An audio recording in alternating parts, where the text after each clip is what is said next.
आज संडेची तर सगळ्यांना सुट्टी होती, पण पावसाने सुट्टी अजिबात घेतली नाही. त्यांनी हजेरी लावली म्हणजे लावली. तर सकाळ सकाळ उठून छान पोहे केले.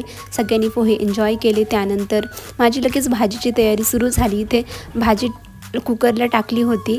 वाटाण्याची भाजी करायची होती. नंतर पीठ पण मळून घेतलं काय आणि नंतर स्वयंपाक हा करून घेतला. छान पावसाचा एन्जॉय घेत घेत चहा पिलो 4 वाजता. आणि सकाळ सकाळ बॅड लक माझं स्टँडच गेलं तुटून, काय करू आता.